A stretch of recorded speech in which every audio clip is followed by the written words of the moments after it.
பரிசுத்த ரத்தம் எனக்காக அல்லோ மாக்கியம் மாக்கியது. அவரை போற்றி துதித்து பாடி அல்லேலூயா என்றார் பரிபோம். ஒரு மனிதன் ஆண்டவர் அறிஞ்ச பிறகு அவனுக்கு ஆண்டவர் கொடுக்கிற கிஃப்ட் என்ன, ஆண்டவர் அவனுக்குன்னு வச்சிருக்கிற ஆசீர்வாதம் என்ன? எல்லா ஆசீர்வாதத்தோட, எல்லா ஆசீர்வாதத்தை விட ஒரு தேவதூதனை உனக்கு சர்வெண்டா கொடுத்திருக்கிறார். கையாண்டவரை சொந்த ரட்சகரை ஏற்று அவருக்கு பயந்து நடுங்கிறது, துணிகரமான பாவங்களுக்கு விலகி ஜீவிக்கிறது, இந்த உலகத்தில் கரைபடாம உலகத்துல நம் மோசம் போக்காதபடி ரட்சிக்கப்பட்ட கர்த்தருக்கு நம்ம உண்மையா இருக்கிறது. சொந்த ரத்தத்தை சிந்தி நம்மளை விலை கொடுத்து வாங்கியிருக்கிறார் இயேசு.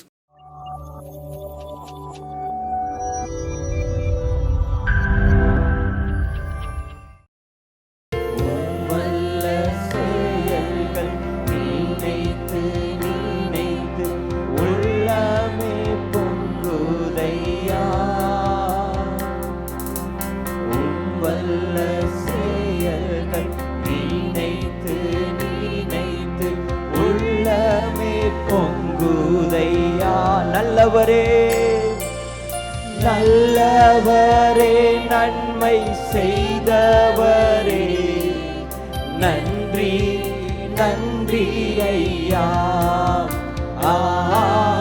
நல்லவரே நன்மை செய்தவரே நன்றி நன்றி ஐயா. எல்லாரும் சேர்ந்து வல்லவரே வல்லவரே நல்லவரே. அப்படியே கரங்களை அசைத்து ஆராதனை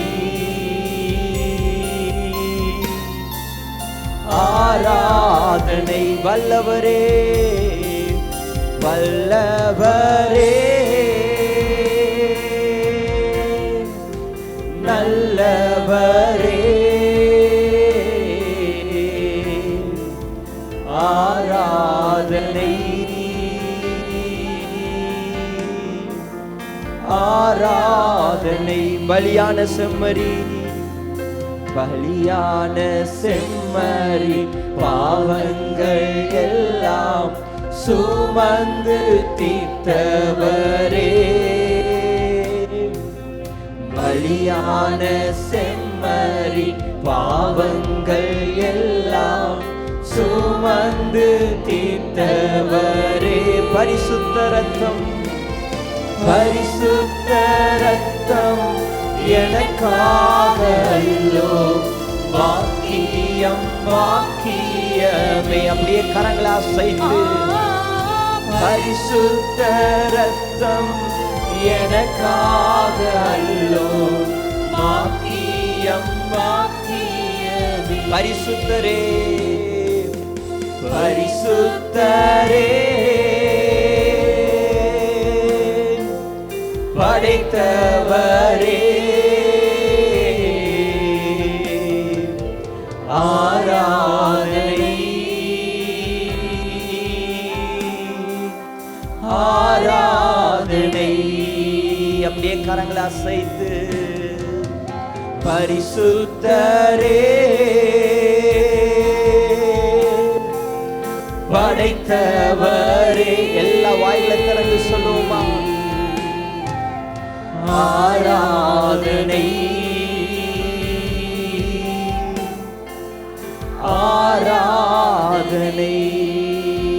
நல்ல கரங்களை தட்டி தேவனை மகிமைப்படுத்துவோமா. ஹல்லேலூயா. அப்பாவுமே நாங்கள் ஆராதிக்கிறோம். பரிசுத்தரே நல்லவரே வல்லவரே மாறாதவரே சாரோனின் Rojave 10,000களில் சிறந்தவரே. we worship you father. நாங்கள் ஆராதிக்கிறோம் அப்பா. நல்ல கரங்களை தட்டி தேவனை மகிமைப்படுத்துவோமா. லாபா ரகாது டாபா ஷகாது டாபா லபு துடாபா ரகாது நிமி ஷகாதா நாமா லெஹே துநாமா லஹாடா நாரஹாதா டாபா லபு.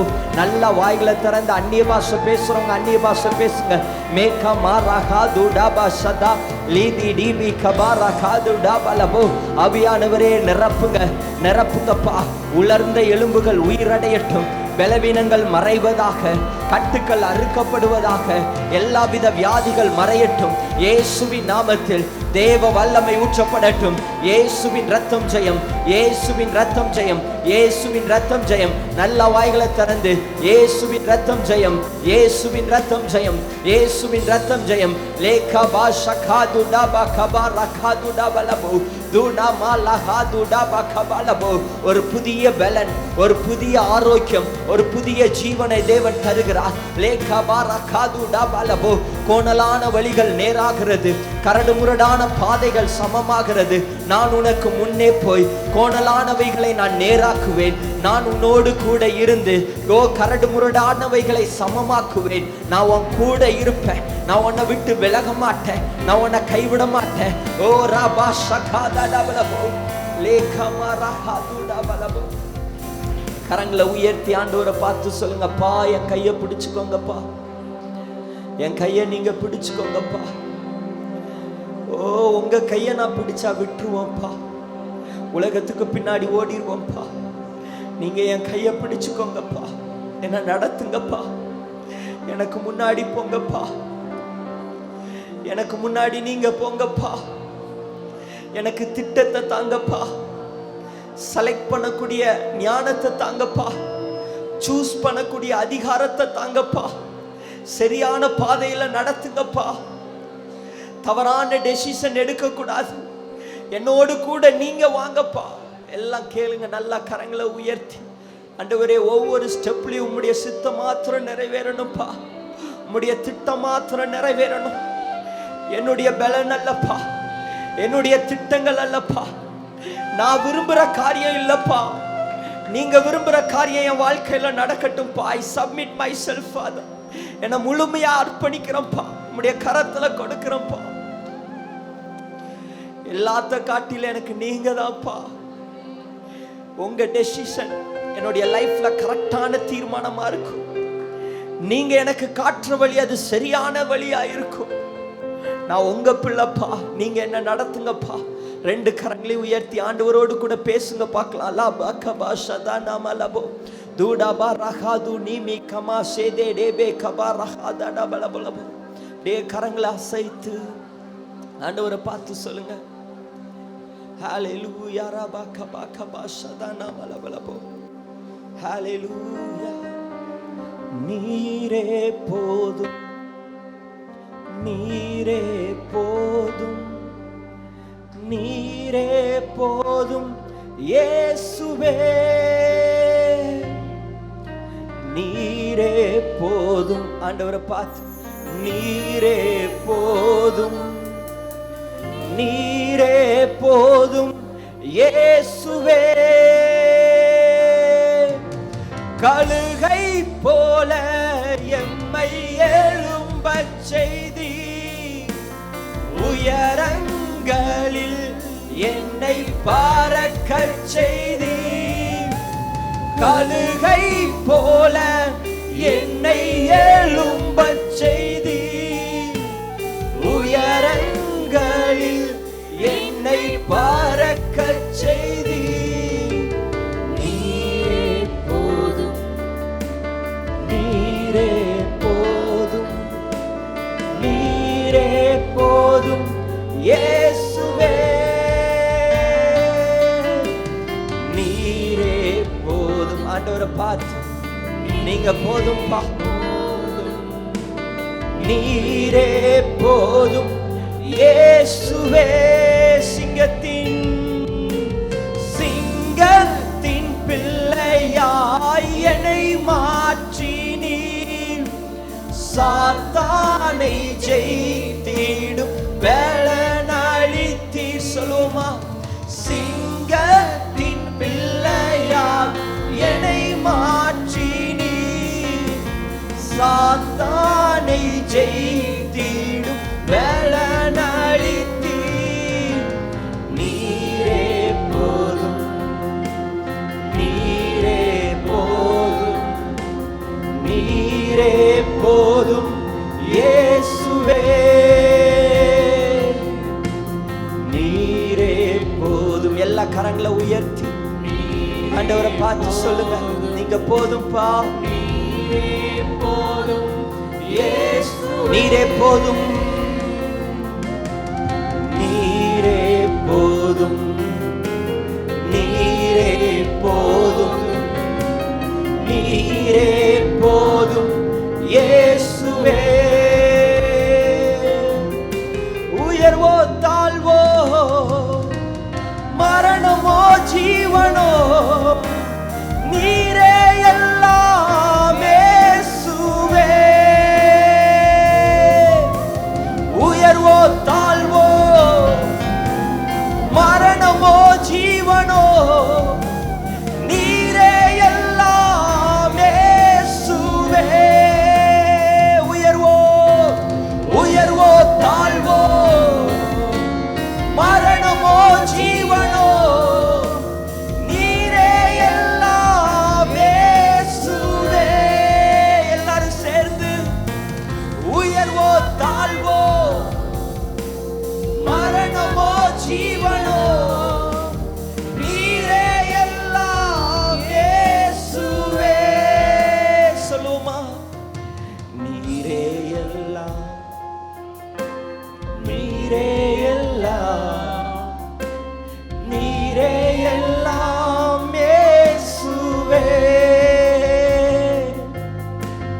நீரே எல்லாம், நீரே எல்லாம், நீரே எல்லாம் இயேசுவே. இன்பமோ இன்பமோ துன்பமோ, சுகமோ வியாதியோ, ஆராதிப்பேன் இயேசுவை. இன்பமோ துன்பமோ, சுகமோ வியாதியோ, ஆராதிப்பேன் இயேசுவை. ஆராதிப்பேன், ஆராதிப்பேன், ஆராதிப்பேன், ஆராதிப்பேன் இயேசுவை.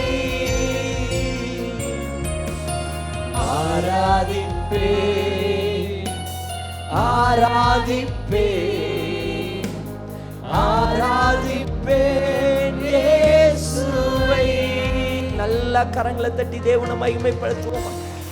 எஸ் லார்ட், நீரே எல்லாம். உயர்வானாலும் தாழ்வானாலும் நீரே எல்லாம். இன்பமானாலும் துன்பமானாலும் நீரே எல்லாம். மரணமானாலும் ஜீவனானாலும் நீரே எல்லாம். நான் சோர்ந்து போக மாட்டேன், நான் உம்மை விட்டு தூரம் போக மாட்டேன்.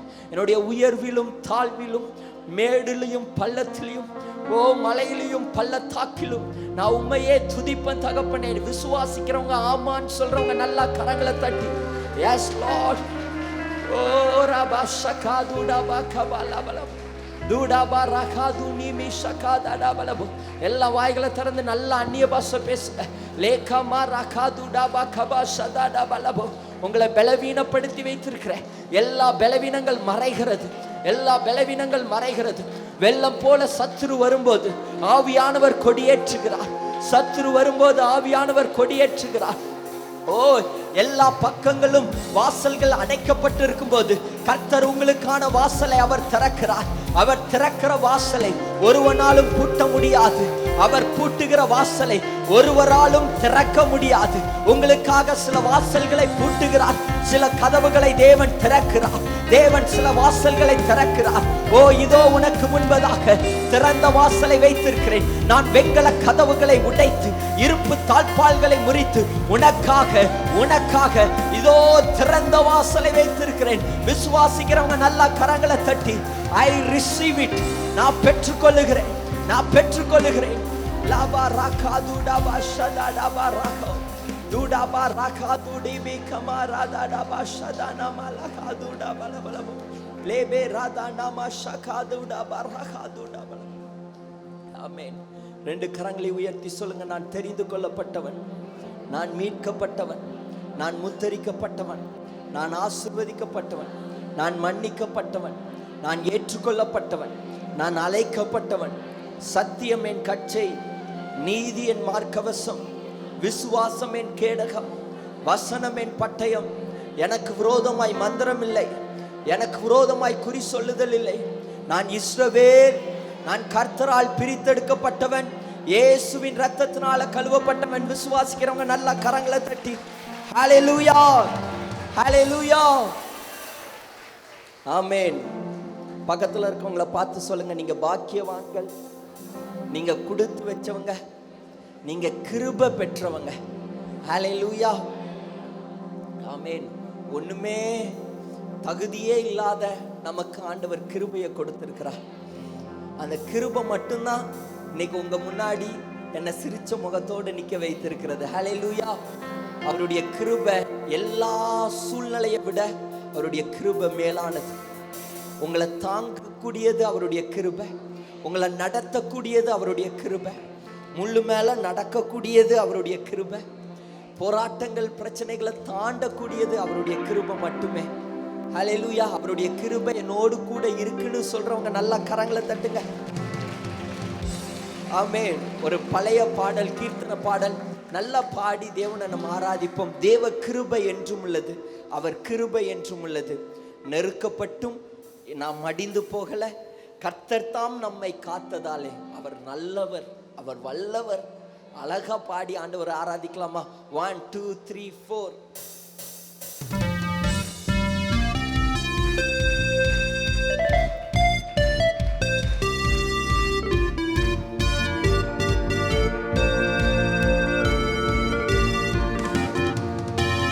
கிருபை என்றும் உள்ளது, அவர் கிருபை என்றும் உள்ளது.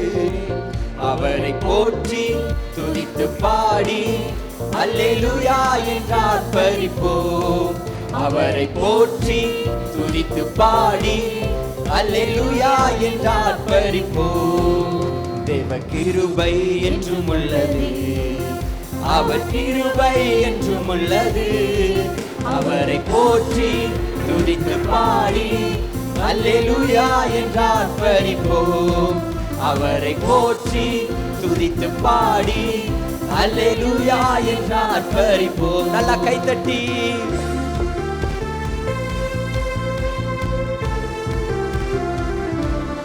அவர் நல்லவர், வல்லவர், அவர் கிருபை என்றும் உள்ளது.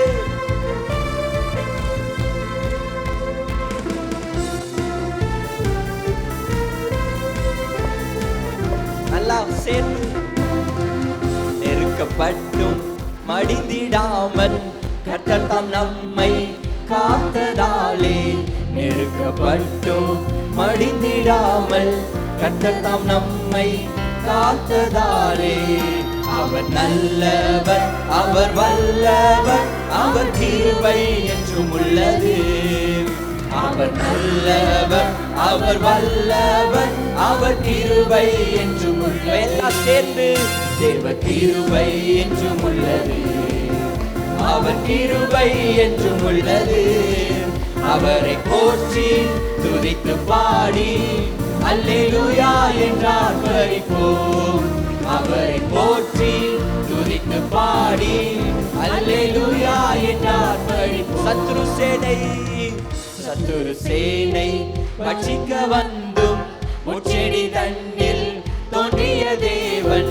சத்துரு சேனை பட்சிக்க வந்தும் முச்செடி தன்னில் தோன்றிய தேவன். பாதுகாத்தாரே அவர் நல்லவர், அவர் கிருபை என்றும் உள்ளது. பாதுகாத்தாரே அவர் நல்லவர், அவர் கிருபை என்றும் உள்ளது. கிருபை என்றும் உள்ளது, அவர் கிருபை என்றும் உள்ளது. அவரை போற்றி துதித்து பாடி அல்லேலூயா என்று ஆர்ப்பரிப்போம். அவரை போற்றி துதித்து பாடி அல்லேலூயா என்று ஆர்ப்பரிப்போம். ஆராதனை உமக்கே, ஆராதனை உமக்கே, ஆராதனை உமக்கே, ஆராதனை உமக்கே, ஆராதனை உமக்கே, ஆராதனை உமக்கே, ஆராதனை உமக்கே, ஆராதனை உமக்கே. அப்படியே கரங்களை உயர்த்தி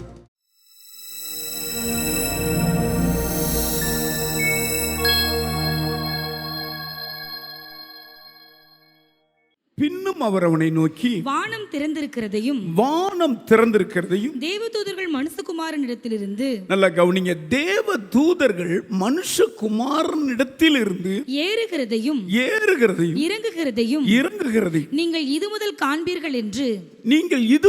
காண்பீர்கள் என்று மெய்யாகவே மெய்யாகவே உங்களுக்கு சொல்லுகிறேன் என்றார். மெய்யாகவே மெய்யாகவே உங்களுக்கு சொல்லுகிறேன் என்றார். ஆண்டவராகிய இயேசு தன் வாயை திறந்து சொன்ன உடனே அந்த மனிதன் உடனே கர்த்தருக்கு ஊழியக்காரன் ஆயிட்டான். இவன் யார் என்றால் கர்த்தருடைய மனுஷனாகிய நாத்தான் வேலை. பிலிப்பு சந்திக்கிறார். நாத்தான் வேலு அந்த நாட்களில் ஒரு உண்மையான மனுஷன், கபடற்ற உத்தம இஸ்ரவேலன், மறைந்து கொண்டிருந்தார். உண்மையா வாழ்றவர், அப்படியே மறைஞ்சு வாழ்றார். அவரை எல்லாரும் மதிக்கிறாங்க. சுவிசேஷகர் பிலிப்பு அவரை போய் பார்க்கிறார். பார்த்து நியாயப்பிரமாணத்தையும் மோசையின் ஆகமத்தையே எழுதின தாவீதின் குமாரனாகிய இயேசுவை நான் கண்டேன், நாசரேத்து ஊரானாகிய இயேசுவை நான் பார்த்தேன், வான்னு கூப்பிடுறார். கவனிக்கிறீங்களா? உடனே நாத்தான்வேல் என்ன சொல்றாருன்னா, நாசரேத்திலிருந்து ஒரு நன்மை வராதே அப்படின்னு சொல்லிட்டு இயேசு கிட்ட பிலிப்பு கூட்டிட்டு வரார். வந்து அப்படி தூரத்தில் வரும் பொழுதே இயேசு தீர்க்க தரிசனம் வரமுடையவர்.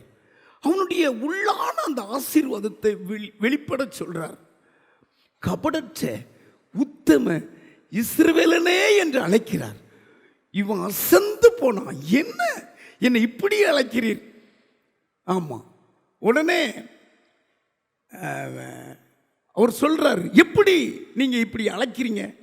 நீ அத்திமரத்துக்கு கீழே இருக்கும் போதே நான் உன்னை அறிந்து கொண்டேன்கிறார். கையை உயர்த்தி. மனுஷர்களை குறித்து நம் தேவனுக்கு சொல்ல வேண்டிய அவசியம் இல்லை. எல்லாவற்றையும் அப்படியே உற்று கவனிக்கிறார் நம்முடைய இயேசு. அதில் அவன் அசந்து போனான். அல்லேலூயா, அல்லேலூயா. 2-3 வசனம் முந்தி வாசிமா. பிலிப்பு நாத்தான்வேலை கண்டு நியாயப்பிரமாணத்தில் மோசையும் தீர்க்கதரிசியும் எழுதியிருக்கிறவரை கண்டோம். நியாயப்பிரமாணத்தில் மோசையும் தீர்க்கதரிசிகளை குறித்து எழுதியிருக்கிறவரை கண்டோம். அவர் யோசேப்பின் குமாரனும், அவர்தான் யோசேப்பின் குமாரனும் நாசரேத்து ஊரானுமாகிய இயேசுவே என்றான். அவர்தான் நாசரேத்தின் ஊரானாகிய இயேசுவே என்றான். அதற்கு நாத்தான்வேல், நாசரேத்திலிருந்து யாதொரு நன்மை உண்டாக கூடுமோ என்றான். நாசரேத்திலிருந்து யாதொரு நன்மை உண்டாகாதே என்றான். அதற்கு பிலிப்பு வந்து பார் என்றான். இயேசு நாத்தான்வேலை தம்மிடத்தில் வரக்கண்டு, தூரத்திலிருந்து அப்படி தம்மிடத்தில் வரக்கண்டு அவனை குறித்து இதோ கபடற்ற உத்தம இஸ்ரவேலன் என்றார். அவனை குறித்து உடனே கபடற்ற உத்தம இஸ்ரவேலே என்றான். அதற்கு நாத்தான்வேல், நீர் என்னை எப்படி அறிவீர் என்றார். நீர் என்னை எப்படி அறிவீர்? இயேசு அவனை நோக்கி, பிலிப்பு உன்னை அழைக்கிறதற்கு முன்னே, இந்த பிலிப்பு உன்னை அழைச்சிட்டு வர்றதுக்கு முன்னாலேயே நீ அத்திமரத்தின் கீழ் இருக்கும்போது உன்னை கண்டேன் என்றார். அத்திமரத்துக்கு கீழே இருக்கும்போது உன்னை நான் கண்டேன் என்றார். அடுத்து கீழே அதற்கு நாத்தான்வேல், ரபி நீர் தேவனுடைய குமாரன், நீர் இஸ்ரவேலின் ராஜா என்றான். இயேசு அவனுக்கு பிரதியுத்தரமாக, அத்திமரத்தின் கீழே உன்னை கண்டேன் என்று நான் உனக்கு சொன்னதினாலேயோ விசுவாசிக்கிறாய். இதிலும் பெரிதானவைகளை காண்பாய். அடுத்து எல்லாரும் அடுத்துதான் அந்த வசனம். பின்னும் அவர் அவனை நோக்கி, அந்த நாத்தான்வேலை நோக்கி, வானம் திறந்திருக்கிறது, தேவதூதர்கள் மனுஷகுமாரனிடத்திலிருந்து ஏறுகிறதையும் இறங்குறதையும் நீங்கள் இது முதல் காண்பீர்கள் என்று மெய்யாகவே மெய்யாகவே உங்களுக்கு சொல்லுகிறேன் என்றார். எல்லாம் கையை உயர்த்தி ஒரு அல்லேலூயா சொல்லுங்க. உத்தம கபடற்ற இஸ்ரவேல் என்று அழைச்சிட்டு சொல்றார். அப்பா, நான் இப்போ உன் மேல ஒன்று பார்க்கிறேன், உனக்கு நேரம் ஒன்று இருக்கிறத பார்க்கிறேன். வானம் திறந்திருக்கிறது, தேவ தூதர்கள் மனுஷரிடத்திலிருந்து மேலே ஏறுறதையும் இறங்குறதையும் பார்க்கிறேன். அருமையானவர்களே, உத்தம கபடற்ற இஸ்ரவேல் நாத்தான்வேலை ஆண்டவர் இப்படி சொல்லுகிறார். உனக்கு நேராக வானம் திறந்திருக்கிறது, தேவ தூதர்கள் மனுஷரிடத்திலிருந்து வந்து சஞ்சாரம் பண்ணிட்டு மேலே ஏறுறாங்கிறார். தேவ தூதர்களை குறித்து இந்த நாத்தான்வேல் கிட்ட திட்டமாய் சொல்லுகிறார். கைகளை உயர்த்தி ஒரு அல்லேலியா சொல்லுங்க. மறுபடியும் ஒரு அல்லேலியா சொல்லுங்க. மனிதனை படைக்கிறதுக்கு முன்பதாகவே தேவன் தேவ தூதர்களை படைத்தார். ஃபர்ஸ்ட் படைப்பு தேவ தூதர்கள் தான். தேவ தூதர்களின் படைப்பு. தேவ தூதர்கள் காற்றாவும் இருப்பாங்க, சரீரத்தோடு இருப்பாங்க. பக்கத்தில் பார்த்து சொல்லுங்க. தேவ தூதர்கள் காற்றாவும் இருப்பாங்க. தூதர்களை தேவன் காற்றாகவும், ஊழியக்காரர்களை தேவன் அக்கினி ஜுவாலை காற்றாகவும் இருப்பாங்க. அதே போல சரீரத்தோடு இருப்பாங்க. ஆபிரகாம் மம்ரோன் சமபூமியில் இருக்கிற பொழுது 3 புருஷர்கள் வர்றாங்க. அவங்கள வந்த உடனே இவர் உபசரிக்கிறார். போய் தன் மனைவி கிட்ட 3 புது முகக்காரங்க வந்திருக்காங்க, 3 புருஷர்கள் வந்திருக்கிறாங்க, இவங்களை உபசரிக்கின்ற 3 படி மாவு, மெல்லிய மாவை எடுத்து மந்தையில் போய் ஒரு கன்றுக்குட்டி அடித்து அப்படி போஜனம் பண்ண பிறகு அவங்கள பார்த்து அவங்க தூதராக மாறிட்டாங்க. கையை உயர்த்தி. அதான் பவுல் சொல்றார், அந்நியரை உபசரிக்க மறவாதிருங்க, ஆகையினால் தேவதூதர்களையும் உபசரித்திருக்கிறாங்க. எபிரேயருக்கு எழுதின புஸ்தகம் 13வது அதிகாரம் 2வது வசனம் வாசிங்க. அந்நியரை உபசரிக்க மறவாதிருங்கள். அந்நியரை உபசரிக்க மறவாதிருங்க. அதனாலே சிலர் அறியாமல் தேவதூதரையும் உபசரித்தது உண்டு. அறியாமையில தேவதூதர்களே உபசரித்து உண்டு. ஆகையினால 3 புருஷர்களை உபசரிச்சார். ஆனா அவங்க சாப்பிட்டு பார்க்கும்போது தூதர்கள். ஹல்லேலூயா. ஆகையினாலே கவனிங்க, அருமையான தேவனுடைய மகனே, தேவனுடைய மகளே, ரகசியமாய் கபடற்ற உத்தம இஸ்ரவேலாய் நீங்கள் இருக்கும்போது உங்களுக்கு உதவி செய்ய தேவன் தூதர்களை அனுப்புகிறார். நாத்தான்வேலே, உங்ககிட்ட நான் ஒரு தூதனை அனுப்புறேன். அவருடைய வேலை என்ன? மனுஷரிடத்திலிருந்து உங்ககிட்ட இருந்து பரலோகம் போவார், பரலோகத்திலிருந்து உன்கிட்ட வருவார். ஒரு மனிதன் ஆண்டவர் அறிஞ்ச பிறகு அவனுக்கு ஆண்டவர் கொடுக்கிற கிஃப்ட் என்ன? ஆண்டவர் அவனுக்குன்னு வச்சிருக்கிற ஆசீர்வாதம் என்ன? எல்லா ஆசீர்வாதத்தை விட ஒரு தேவதூதனை உனக்கு சர்வெண்டா கொடுத்திருக்கிறார். கையை உயர்த்தி ஒரு அல்லேலியா சொல்லுங்க. மறுபடியும் ஒரு அல்லேலியா சொல்லுங்க. அவர் யாருக்கு கொடுத்திருக்கிறார்? குடிகாரனுக்கு அல்ல, துன்மார்க்கு அல்ல, ரட்சிப்பை சுதந்தரித்தவர்களுக்கு கொடுத்திருக்கிறார். எபிரேயருக்கு எழுதின புஸ்தகம் 1வது அதிகாரம் 14வது வசனத்தை நான் வாசிக்க கேட்போம். ரட்சிப்பை சுதந்தரிக்கிறவர்களின் சுதந்தரிக்கிறவர்களுடைய நிமித்தமாக ஊழியம் செய்யும்படிக்கு அவர்கள் எல்லாரும் அனுப்பப்படும் பணிவிடை ஆவிகளாய் இருக்கிறார்கள். அவர்கள் எல்லாரும் பணிவிடை செய்கிற ஆவியா இருக்கிறாங்க. தேவ தூதர்கள், நீங்க ரட்சிக்கப்பட்டுட்டீங்களா? உலகத்துல இருந்து கர்த்தரை பிடிச்சிருக்கீங்களா? ஆண்டவருடைய பிள்ளைகளா? உடனே உங்களுக்கு ஒரு தேவ தூதனை பணிவிடை ஆவியா கொடுத்திருக்கிறார். அல்லேலூயா. பக்கத்தில் பார்த்து சொல்லுங்க. பணக்காரங்க வீட்டில் தான் வேலைக்காரி இருப்பாங்க. ஆமாம், நீங்கள் நினைக்கலாம் நம்ம வீட்டிலலாம் வேலைக்காரி இல்லை. வேலைக்காரியை கர்த்தர் அனுப்பியிருக்கிறார், வேலைக்காரரை அனுப்பியிருக்கிறார். ஆகையினால தான் நம்ம கால், அதாவது போகிற வழியெல்லாம் நமக்கு திறந்திருக்கிறது. பாதம் கல்லில் இடராதபடி தங்கள் கைகளில் தூதர்கள் தன் கைகளில் ஏந்தி கொள்வார்கள். நீ ஆண்டவரை மட்டும் சொந்த ரட்சகராக ஏற்றுக்கொண்டுட்டீங்கன்னா நீங்க ஒரு உள்ளான அனுபவம், கபடற்ற உத்தம இஸ்ரவேலாய் நீங்கள் இருப்பீர் என்றால் இதிலும் பெரிதானவளை காண்பா. என்ன பெரிதானது? தேவதூதர்களுடைய சஞ்சாரம். கைகளை உயர்த்தி. தேவதூதர்களுடைய பணிவிடை. காற்றா ஒண்டி வருவாங்க, சில சமயம் மனுஷர்லாம் வருவாங்க. ஹல்லேலூயா. ஒரு தேவதூதனுடைய பவர் 1,85,000 பேரை ஒரு தூதன் வந்து தம்முடைய பிள்ளைகளுக்காக அழிச்சிருவார். கவனிக்கிறீங்களா? எசேக்கியா ராஜா ஒரு குழந்தை மாதிரி. அவன் யூதாவை அரசாண்ட நாட்களிலே அசிரியா ராஜா கிட்ட எல்லாவற்றையும் மனம் திறந்து அப்படி காட்டிட்டான். உடனே அவன் எல்லாவற்றையும் சூறையாட அவன் வீட்டுக்கு வந்துட்டான். சமாரியா பட்டணத்தை 3 ஆண்டு அவன் இஸ்ரவேலை ஒடுக்கினான். இஸ்ரவேலை என் கையிலிருந்து யார் தப்புவிப்பா? எசேக்கியா ராஜாவை என் கையிலிருந்து விடுவிக்கிறவன் யார் என்று அசிரியா பயங்கரமா கூச்சலிட்டான். நான் தான் வீரன், நான் தான் சூரன், என் கையிலிருந்து தேவ பிள்ளைகளை ஒருவர் விடுவிக்க முடியாது, இப்ப பார் அதை பண்ணுவேன் என்று சொன்னான். 2 நாளாகமும் எழுதின புஸ்தகம் 32வது அதிகாரம் 17வது வசனத்தை நான் வாசிக்க கேட்போம். தேசங்களுடைய ஜாதிகளின் தேவர்கள் தங்கள் ஜனங்களை என் கைக்கு தப்புவிக்காதிருந்தது போல எசேக்கியாவின் தேவனும் தன் ஜனங்களை என் கைக்கு தப்புவிப்பது இல்லை என்று, அதாவது எசேக்கியாவின் தேவன் ஜனங்களை என் கையில் இருந்து தப்புவிக்க முடியாது என்று இஸ்ரவேலின் தேவனாகிய கர்த்தரை நிந்திக்கவும், இஸ்ரவேலின் தேவனாகிய கர்த்தரை அவன் நிந்திக்கவும், அவருக்கு விரோதமாக பேசவும் அவன் நிரூபங்களை எழுதினான். சங்காரம் பண்ணி விடுவேன் என்று சொல்லி 3 வருஷம்தான் அவன் சமாரியா பட்டணத்தை அவன் ஆண்டான். அதுக்குள்ள அங்க இருக்கிற இஸ்ரவேலை அவன் பாடாப்படுத்தினான். அந்த நாட்கள்ல இருந்த ஏசாயா தீர்க்கதரிசி, அதாவது எசேக்கியா ராஜா ஏசாயா தீர்க்கதரிசியை நாடுறார். வாங்க, இப்படிலாம் எனக்கு விரோதமாய் அசரியா எழும்பிட்டான், ஒரு புறஜாதி ராஜா எழும்பியிருக்கான் அப்படின்னு 2 பேரும் சேர்ந்து தேவன் கிட்ட முறையிடுறாங்க. 20வது வசனம் வாசிங்க. 20வது வசனம். இது நிமித்தம் ராஜாவாகிய எசேக்கியாவும் ஆமோத்தின் குமாரனாகிய ஏசாயா தீர்க்கதரிசியும் பிரார்த்தித்து வானத்தை நோக்கி அபயமிட்டார்கள். 21வது வசனம் வாசிக்க கேட்போம். அப்பொழுது கர்த்தர் ஒரு தூதனை அனுப்பினார். அப்பொழுது நல்லா கவனிங்க, எல்லாரும் வாசிங்க. உங்களுக்கு தூதனை பணிவிடையாய் கொடுத்திருக்கிறார். தூதனுடைய வேலை என்ன? அதாவது யூதாவின் ராஜாவாகிய எசேக்கியாவும் ஆமோத்தின் குமாரனாகிய ஏசாவும் ஏசாயா தீர்க்கதரிசியும் முறையிடுறாங்க.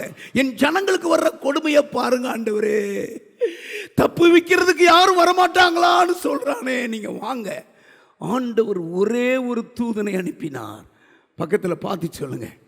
எசேக்கியா ராஜாவுக்காக ஏசாயா தீர்க்கதரிசியின் கண்ணீரை கண்டு அபயமிட்டபடினால் ஒரு தூதனை அனுப்பினார். அந்த ஒரு தூதன் அசிரியாவின் பாளையத்துக்குள்ள இறங்கி 1,85,000 பேரை சங்காரம் பண்ணினான். வாசிங்க. அப்பொழுது கர்த்தருடைய தூதன் புறப்பட்டு அசீரியன் பாளையத்தில் 1,85,000 பேரை சங்கரித்தான். 1,85,000 பேரை சங்கரித்தான். தலைக்கு மேல கை தட்டுங்க பாப்போம்.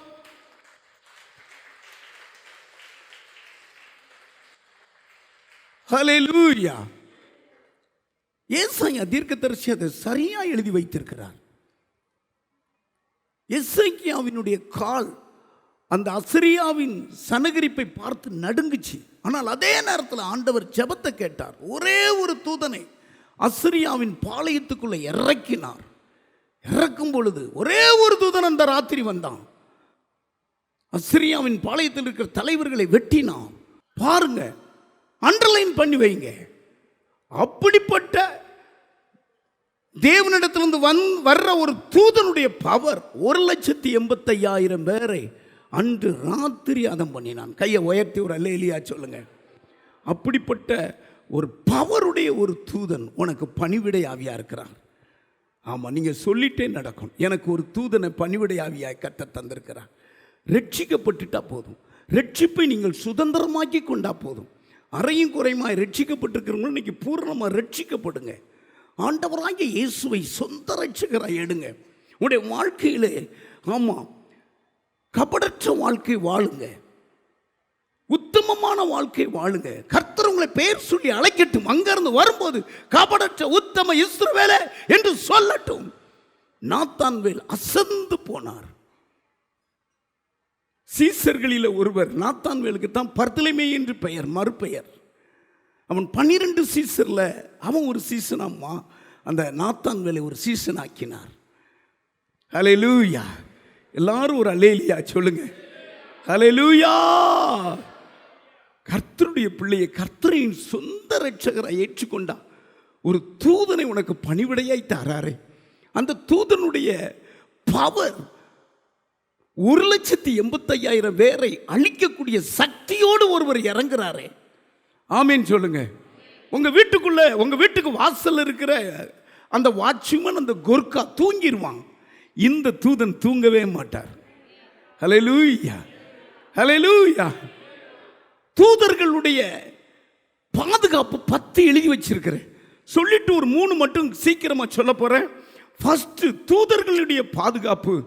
ஆமா, வழிகளெல்லாம் உன்னை காத்து கொள்ளும்படி தம் தூதர்களுக்கு கட்டளையிடுகிறார்.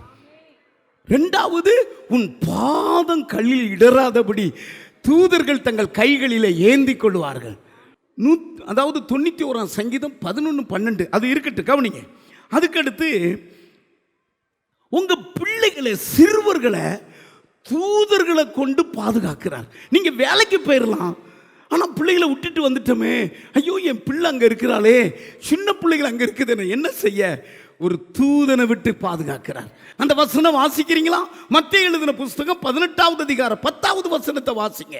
இந்த சிறியவரில் ஒருவனை அற்பமா எண்ணாதபடிக்கு எச்சரிக்கையாயிருங்கள். அவர்களுக்குரிய தேவதூதர்கள், அவர்களுக்குரிய தேவதூதர்கள் பரலோகத்தில் என் பரமபிதாவின் சமூகத்தை, பரலோகத்திலே பரமபிதாவின் சமூகத்தை எப்போதும் தரிசிக்கிறார்கள் என்று உங்களுக்கு சொல்லுகிறேன். இயேசு பிரசங்கம் பண்ணுகிறார். என் பிள்ளைகளுடைய தாய் தகப்பன் வேலைக்கு போயிருக்கலாம், சின்ன பிள்ளைகளை அற்பமா எண்ணாதீங்க. சின்ன பிள்ளைகளை தொட்டுலாம், சின்ன பிள்ளைகளை கடத்திடலாம், நீங்க நினைச்சிடக்கூடாது. சின்ன பிள்ளைகளை நான் பாதுகாக்க தூதன் அனுப்பியிருக்கிறேன். என்ன அமைதியா இருக்கீங்க? தாய் தகப்பனே, ஆண்டவரை கிட்டி சேருங்க. உடைய வாழ்க்கை கபடற்ற உத்தம இஸ்ரவேலாய் மாறிருங்க. இன்னைக்கு உடனே சொல்றார், இதிலும் பெரிதானவளை காண்பாய், மனுஷரிடத்திலிருந்து தேவதூதர்கள் ஏறுகிறதையும் இறங்குறதையும் காண்பாய். இதனுடைய அர்த்தம் என்னன்னு கேட்டேன். ஒரு கர்த்தருடைய பிள்ளைக்கு பணிவிடையாய் தேவதூதனை கர்த்தர் அனுப்பியிருக்கிறார். அல்லேலூயா. அவர்கள் காற்றா வந்து நிற்பாங்க, மனுஷனாவும் திடீர்னு வந்து நமக்கு உதவி செஞ்சிருவாங்க. 3 சொல்லியிருக்கிறேன், 4வது சொல்றேன். சோதனை நேரத்தில் சோதனையை உடனே உடைச்சி உன்னை பாதுகாக்க தூதனை வச்சிருக்கிறார். ஆமீன், எல்லாரும் சொல்லுங்க. பிசாசோடு யுத்தம் பண்ணி உன் ஜீவனை உயிரோடு காக்க தூதனை வைத்திருக்கிறார். ஆமீன், அல்லேலூயா. ஞானஸ்தானத்துக்கு நேராக நடத்த, சத்தியத்துக்கு நேராக நடத்தி கொண்டு வர ஒரு தூதனை கர்த்தர் வச்சிருக்கிறார். ஆமா, கர்த்தருடைய பிள்ளைகள் மரிச்சிட்டா ஒரு தூதனை விட்டு பரலோகத்தில் கொண்டு போய் விட ஒரு தூதனை வச்சிருக்கிறார். லாசர் மரித்து போனான், கர்த்தருடைய தூதனால் ஆபிரகாம் மடியில கொண்டு விடப்பட்டான். கர்த்தருக்காக நீங்க பிழைச்சி, கர்த்தருக்காக நீங்க மரிக்கும் போது நரகத்துக்கு போக மாட்டீங்க. டக்குன்னு ஒரு தூதன் வருவான், உங்க ஆத்துமாவை அப்படியே பரலோகத்தில் கொண்டு இயேசுவின் மார்ல வச்சுட்டு போயிருவாரு. முன்னால் அதான சீக்கிரம் ரட்சிக்கப்படுங்க, ஆண்டவரை பிடிச்சுக்கோங்கன்னு சொல்றது. ஆமா, எவ்வளவு பெரிய ஸ்லாக்கியம். அந்த வசனம் வாசிக்கிறீங்களா? லூக்கா 16:22 அந்த லாசரு மரித்தான், தேவதூதர்களால் ஆபிரகாம் மடியிலே கொண்டு விடப்பட்டான். பின்பு அந்த தரித்திரன் மரித்து தேவதூதரால் ஆபிரகாமுடைய மடியிலே கொண்டு போய் விடப்பட்டான். ஆமா, விண்ணுலகத்திலே ஆபிரகாம் மடியில் இங்கிருந்து ஐஸ்வர்யவான் பாதாளத்திலிருந்து கண்ணை ஏறெடுத்து பார்க்கிறான். அங்கு ஜாம் ஜாமுன்னு இருக்கிறார் லாசர். கையை உயர்த்தி வேலை செஞ்சது யார் தெரியுமா? தூதர்கள். அதான் ஒரு மனுஷன் கர்த்தருக்குள்ள மறிச்சிட்டான்னா அவ்வளவு அவனை கனப்படுத்துறது பரலோகம். கர்த்தருக்குள் மறிக்கிறவன் பாக்கியவான், இது முதல் தன் பிரயாசை விட்டு ஓய்ந்திருக்கிறான்னு சொல்லப்பட்டிருக்கிறது. ஆண்டவர் அறியாம ஒரு செத்துட்டான்னா நடுங்கணும், ஐயோ ஆண்டவர் அறியலையே. ஆண்டவர் அறிஞ்சு செத்துட்டான்னா சிரிக்கணும், கையை உயர்த்து. அவங்க பரலோகத்தில் இருக்கிறான். நிறைய நான் எழுதி வச்சிருக்கிறேன். ஆமா, ஒரு நீ கர்த்தருடைய பிள்ளையா இருந்தா உனக்கு ஜெபத்துக்கு பதில தேவதூதன் கொண்டு வருவார். நாம் ஆராதனை பண்றோம்ல, இந்த ஆராதனையெல்லாம் தூதர்கள் உச்சி கவனிச்சுக்கிட்டே இருக்கிறாங்க. எப்படி ஆராதிக்கிறாங்க? ஆராதனையை அசட்டை பண்ணாதீங்க. முன்னில இருந்து கடைசி வரைக்கும் கையை நீட்டி சொல்றேன், கர்த்தருடைய ஆராதனையை ஒருவரும் அசட்டை பண்ணக்கூடாது. நம்ம ஆராதிக்கிற ஆராதனை கண்ணீர் விட்டு ஆராதிக்கிறோம். ஆமா, அழுது ஆராதிக்கணும், முழு பலத்தோடு ஆராதிக்கணும், முழு ஆத்மாவோடு ஆராதிக்கணும். இயேசு சொன்னார், நான் ஆவியாய் இருக்கிறேன், என்னை ஆராதிக்கிறவன் முழு பலத்தோடு, முழு இருதயத்தோடு, முழு அன்போடு ஆராதிக்கணும். 1 பேதுரு எழுதின புஸ்தகம் 1வது அதிகாரம் 12வது வசனத்தில் அந்த வசனம் இருக்கிறது. தங்கள் தங்கள் நிமித்தமல்ல நமது நிமித்தமே இவைகளை தெரிவித்தார்கள் என்று அவர்களுக்கு வெளியாக்கப்பட்டது. பரலோகத்திலிருந்து அனுப்பப்பட்ட பரிசுத்த ஆவியினாலே உங்களுக்கு சுவிசேஷத்தை பிரசங்கிக்கிறவர்களை கொண்டு இவைகள் இப்பொழுது உங்களுக்கு அறிவிக்கப்பட்டு வருகிறது. இவைகளை உற்று பார்க்க தேவதூதரும் ஆசையா இருக்கிறார்கள். நம் ஆராதனையை உற்று பார்க்க இப்ப இந்த பிரசங்கம் பண்ணிக்கிட்டு இருக்க இந்த எப்படி இந்த ஜெயராஜ் பண்றாருன்னு உற்று பார்த்துக்கிட்டு இருக்கிறார் ஒரு தூதன். ஆசையா உத்து பார்க்கிறார். அவனை உயர்த்துறாரா இல்லை என்ன உயர்த்துறாரா? ஒரு தேவதூதன். ஆமா, நம்மளை உற்று கவனிச்சுக்கிட்டே இருக்கிறார். ஆசையா பார்த்துக்கிட்டு இருக்கிறாங்க. ஆராதனை நீங்க விடாதீங்க, ஆவிக்குரிய செய்தியை விடாதீங்க. உங்களுக்குன்னு இருக்கிற தேவதூதன் அதை கவனிச்சுக்கிட்டு இருக்கிறார். ஆராதனை எப்போ போனா என்ன போவாட்டானா? இல்லை இல்லை இல்லை, இது மாதிரி, பரலோகத்தின் மாதிரி. கையை உயர்த்தி அல்லேலூயா. கடைசியில் 10வது ஒன்று சொல்றேன். தேவ தூதர்கள் தான் நம்மளை வருகையில் தேவ சந்நிதியில் கொண்டு நிறுத்துவார்கள். ஆமென். ரட்சிக்கப்படுகிறவர்களுக்கு வர்ற சோதனையை அதிலிருந்து தப்புவிக்கும்படியாக தேவன் தூதனை அனுப்புகிறார். ரட்சிக்கப்படுறவங்களுக்கு சோதனை வரும். அது 1 நாள் 2 நாள், மிஞ்சினா 10 நாள் தான் உங்க வீட்டில் நிற்கும். ரட்சிக்கப்படாதவங்களுக்கு வர்ற ஒரு சோதனை உங்களை அழிச்சிரும். ஆனால் ரட்சிக்கப்படுறவங்களுக்கு வர்ற ஒரு சோதனை உங்களை அதிலிருந்து தப்புவித்து விடும். தூதனை அனுப்பி தப்புவிக்க செய்வார். ரட்சிக்கப்பட்டிருக்கீங்களா? ரட்சிப்புனா என்ன? ஆமா, கபடற்ற உத்தம இஸ்ரவேலாய் வாழ்றது, அதான் ரட்சிப்பு. ஆண்டவரை சொந்த ரட்சகரை ஏற்று அவருக்கு பயந்து நடுங்கிறது, துணிகரமான பாவங்களுக்கு விலகி ஜீவிக்கிறது, இந்த உலகத்தில் கரைபடாமல் உலகத்துல நம்ம மோசம் போக்காதபடி ரட்சிக்கப்பட்ட கர்த்தருக்கு நம்ம உண்மையா இருக்கிறது. சொந்த இரத்தத்தை கொடுத்து நம்மளை சிந்தித்து நம்ம, அதாவது இரத்தத்தை சிந்தி நம்மளை விலை கொடுத்து வாங்கியிருக்கிறார் இயேசு. அதான் ரட்சிப்பை சுதந்திரிக்கிறவர்களுக்கு அனுப்பப்படும் பணிவிடையாவிகளா இருக்கிறாங்க. ஒன்று வாசிங்க, அதாவது ரட்சிக்கப்படுவர்களுக்கு வர்ற சோதனையை டக்குன்னு முடிப்பு. தானியேல் எழுதின புஸ்தகம் 6வது அதிகாரம் 22வது வசனத்தை வாசிக்க கேட்போம். சிங்கங்கள் என்னை சேதப்படுத்தாதபடிக்கு தேவன் தம்முடைய தூதனை அனுப்பி அவைகளின் வாயை கட்டி போட்டார். கவனிங்க, இங்கே ஒரு சம்பவம். தரியு ராஜா காலத்தில் தரியு ராஜா இஸ்ரவேலின் தேவன் மகனாகிய தானியேலை நேசிக்கிற மகன்.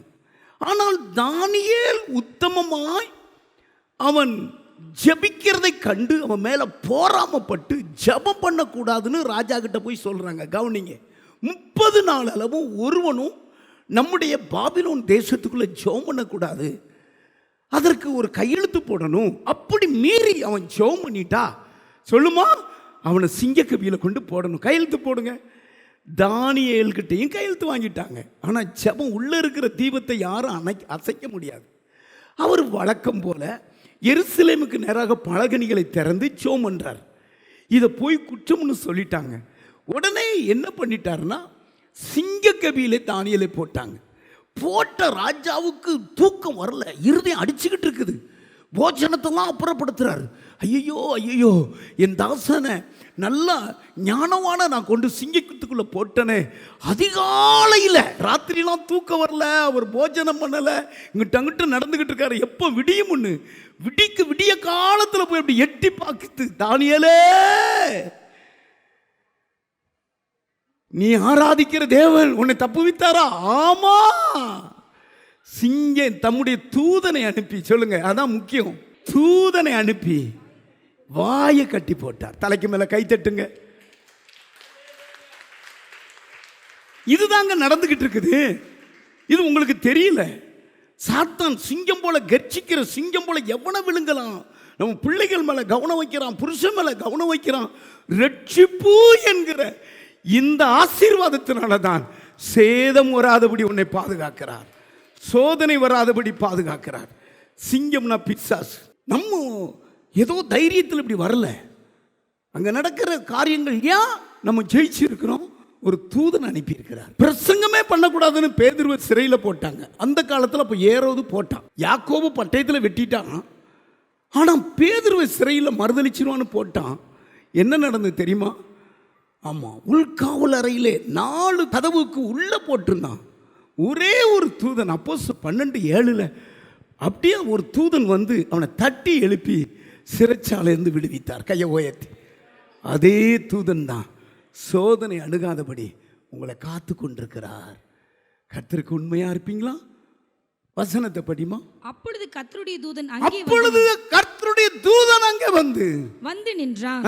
அறையிலே வெளிச்சம் பிரகாசித்தது. அவன் பேதுருவை விலாவிலே தட்டி சீக்கிரமாய் எழுந்திரு. இதெல்லாம் சோதனை நேரத்தில் கர்த்தருடைய தூதன் செய்கிற உதவிகள். அன்று அல்ல, இன்றைக்கும் உதவி செய்வார். கையை உயர்த்தி. உங்க வீட்டை சுற்றிலும் அக்னியோடு உலாவிக்கிட்டு இருக்கிறாங்க. நீங்க அடைச்சிட்டுங்க வந்திருக்கலாம், வந்து யோசனை அங்க இருக்கலாம். ஐயோ இல்லை, தைரியமா ஆராதனை செய்யுங்க. உங்களுக்குரிய தூதர்கள் அங்கு சோதனை வராதபடி விடுவித்து கொண்டிருக்கிறாங்க. கையை உயர்த்தி. அல்லேலூயா. ஒரு குடும்பம் நம்முடைய சபையிலே காரச்சேரியிலிருந்து வந்தாங்க. இரவு 8 மணி. இவர் ஒரு மாட்டு வியாபாரம் பார்க்குறவர். சந்தையிலே, பொள்ளாச்சி சந்தையிலே மாட்டு வியாபாரம் பார்த்துட்டு இரவு 8 மணிக்கு ஸ்தோத்திரம் போட்டு வந்திருக்கிறார்.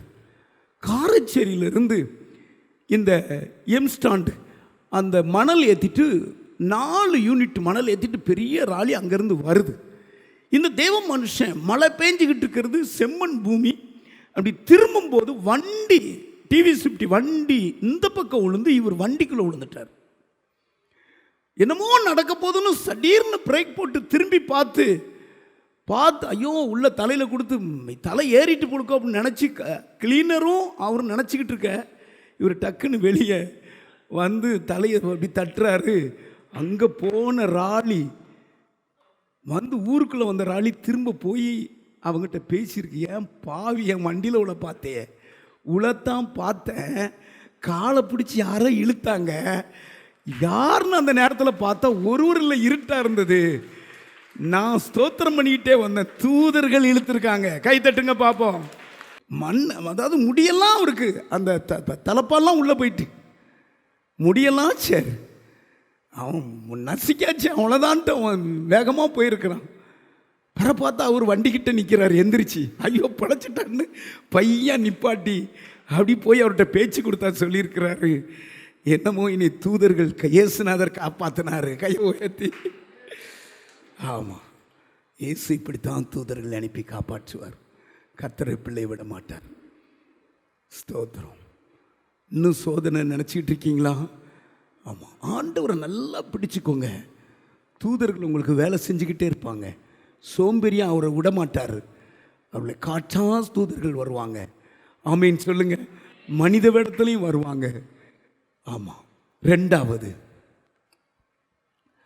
ரட்சிக்கப்படுகிற பிள்ளைகளுக்கு யுத்தம் பண்ணுறதற்காக, அதாவது பிசாசோடு யுத்தம் பண்ணுறதற்காக தேவதூதனை அனுப்புவார். நீங்கள் ரட்சிக்க மட்டும் பட்டா போதும், பிசாசு உங்களை கை நீட்டி குற்றம் சாட்ட முடியாது.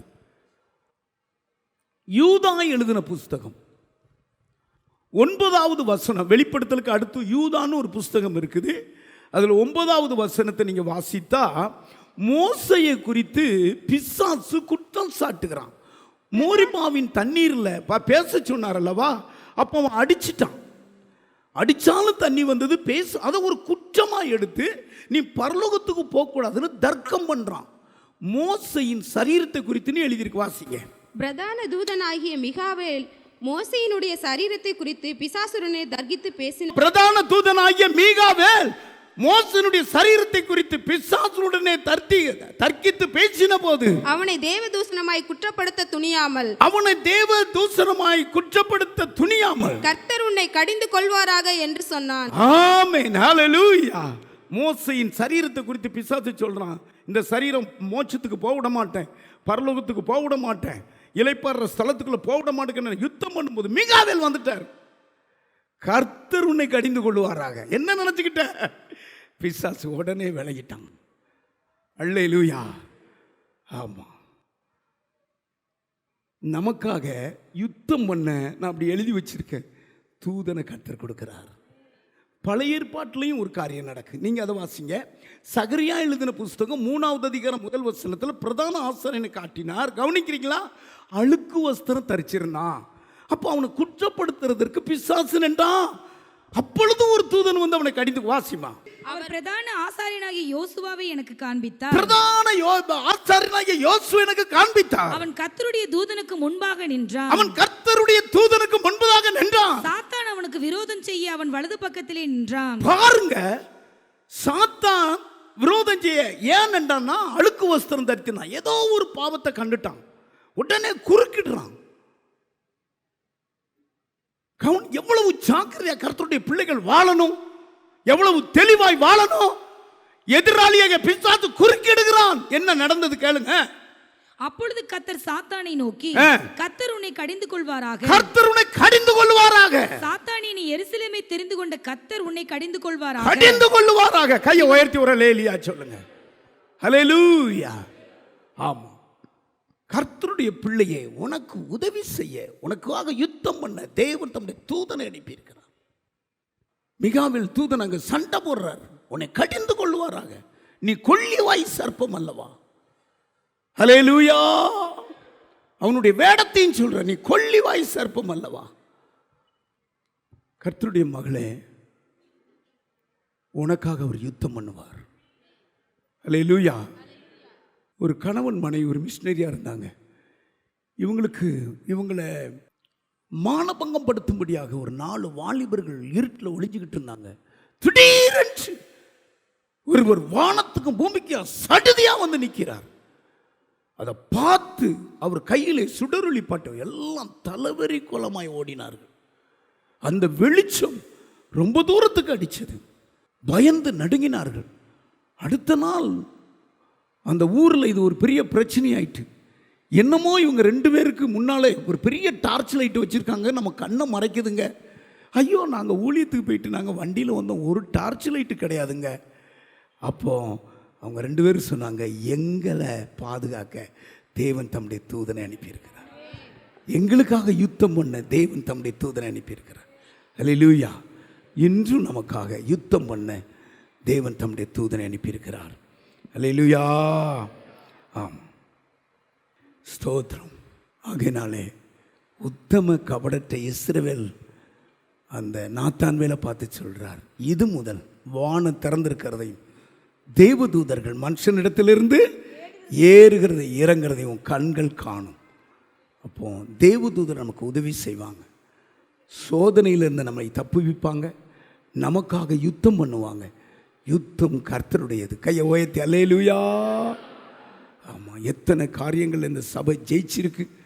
ஒன்று ஒன்றா நான் சொல்லலாம், நேரம் பத்தாது. ஆமாம், நாங்கள் சாதாரண ஆட்கள். வினாடிக்கு வினாடி தூதரை அனுப்பி எல்லா காரியத்திலையும் ஜெயம் தந்துக்கிட்டே இருக்கிறார். உங்கள் வாழ்க்கையிலையும் ஜெயம் தருவார். கடைசியாக ரட்சிக்கப்படுகிற பிள்ளைகளை அவர் கரை திரை இல்லாமல் அப்படியே உயிரோடு வருகையில் கொண்டு இயேசுவுக்கு முன்னால் ஒரு வாகனம் போல வந்து தூக்கி கொண்டு டப்புன்னு நிறுத்துவார்.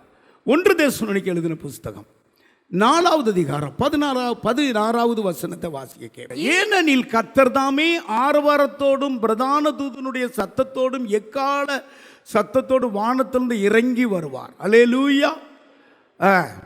படிங்க.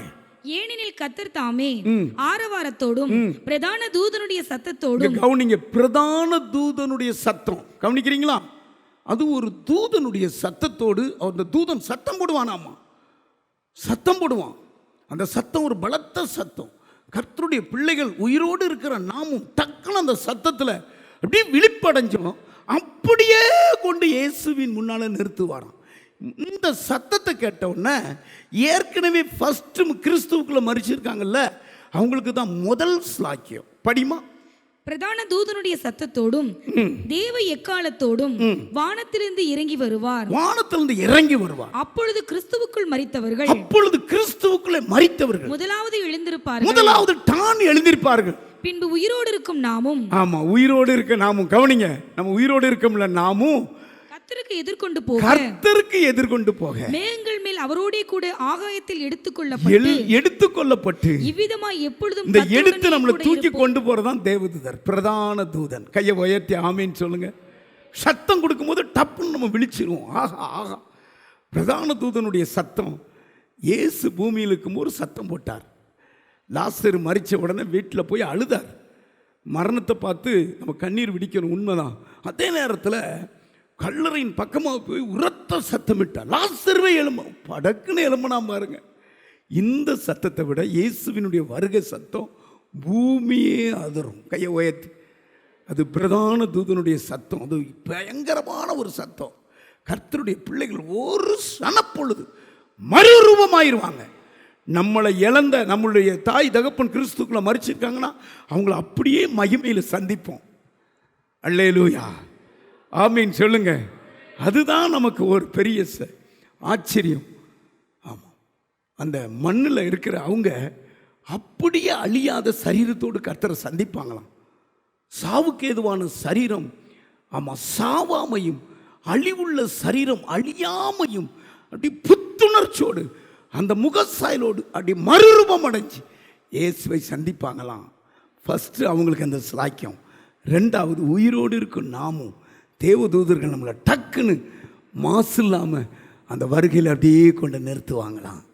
எத்தனை சந்தோஷம்.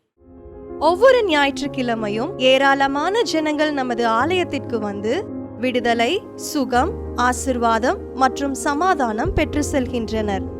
நமது சபையின் ஆராதனை நேரங்கள்: ஒவ்வொரு ஞாயிற்றுக்கிழமை தோறும் முதலாம் ஆராதனை அதிகாலை 5 மணிக்கும், இரண்டாம் ஆராதனை காலை 7 மணிக்கும், மூன்றாம் ஆராதனை காலை 9 மணிக்கும், நான்காம் ஆராதனை மாலை 6:30 மணிக்கும் நடைபெறும். முதல் 3 ஆராதனைகளையும் நீங்கள் நேரடியாக சபையின் யூடியூப் வலைதளத்தில் உள்ள ஐபிஎச் சர்ச் கிணத்துக்கடவு சேனலில் உலகத்தின் அனைத்து பகுதிகளிலும் இருந்து பார்த்து பயனடையலாம். சிறுவர்களுக்கான ஓய்வு நாள் பள்ளி முதலாம் ஆராதனையில் காலை 6 மணிக்கும், இரண்டாம் ஆராதனையில் காலை 8 மணிக்கும், மூன்றாம் ஆராதனையில் காலை 10 மணிக்கும் நடைபெறும். வாலிபர் கூடுகை ஒவ்வொரு மாதமும் முதல் ஞாயிற்றுக்கிழமை அன்று காலை 9 மணிக்கு வாலிபர்களுக்கான விசேஷித்த கூடுகை நடைபெறும். எண்ணெய் பூசி சுகமளிக்கும் வாக்குத்தத்த ஆராதனை ஒவ்வொரு மாதத்தின் 1ஆம் தேதி அதிகாலை 5 மணிக்கும் காலை 10 மணிக்கும் நடைபெறும். கட்டுகளை அவிழ்க்கும் உபவாச ஜெபம் ஒவ்வொரு மாதமும் 3ஆம் வெள்ளிக்கிழமை காலை 10 மணிக்கு நடைபெறும். இதில் ஒவ்வொருவருக்காக தனிப்பட்ட முறையில் பிரார்த்தனை ஏறெடுக்கப்படும். விடுதலை உபவாச ஜெபம் ஒவ்வொரு மாதமும் கடைசி சனிக்கிழமை அன்று காலை 10 மணிக்கு நம் தேசத்திற்காக பாரத்தோடு ஜெபங்கள் ஏறெடுக்கப்படும். ஒவ்வொரு வியாழக்கிழமை தோறும் ஆண்களுக்கான ஜெப கூடுகை புதிய ஆலயத்திலும், பெண்களுக்கான ஜெப கூடுகை பழைய ஆலயத்திலும் மாலை 7 மணிக்கு நடைபெறும். ஒவ்வொரு புதன்கிழமை அன்றும் வாலிப சகோதரர்களுக்கான ஜெப கூடுகை மாலை 7 மணிக்கு நடைபெறும். ஒவ்வொரு ஞாயிற்றுக்கிழமை அன்று வாலிப சகோதரிகளுக்கான ஜெப கூடுகை மாலை 5 மணிக்கு ஜூம் மீட்டிங்கில் நடைபெறும். நமது சபையில் தினமும் காலை 10 மணி முதல் 2 மணி வரை சபைக்காகவும் தேசத்திற்காகவும் ஜெபங்கள் ஏறெடுக்கப்படும். இக்கூட்டங்களில் கலந்து கொண்டு தேவ ஆசிர்வாதம் பெற யாவரையும் அன்புடன் அழைக்கிறோம். எங்களது முகவரி: ஐபிஏ ஜெப ஆலயம், சர்வம் தியேட்டர் பின்புறம், பொள்ளாச்சி மெயின் ரோட், கிணத்துக்கடவு, 642109. ஜெப உதவிக்கு 9443435618 9488873284. நிகழ்ச்சிகள் நமது சபையின் மூலம் பொள்ளாச்சி முழுவதும் 24 மணி நேரமும் ஜேகிங் டிவி ஒளிபரப்பப்படுகிறது. விகே செட்டப் பாக்ஸில் 112வது சேனலிலும், டிசிசிஎல் செட்டப் பாக்ஸில் 152வது சேனலிலும், எஸ்சிவி செட்டப் பாக்ஸில் 217வது சேனலிலும், டாக்ஸ் செட்டப் பாக்ஸில் 62வது சேனலிலும் நமது சபையின் பாடல்கள், ஆராதனைகள், செய்திகள் ஒளிபரப்பப்படுகிறது.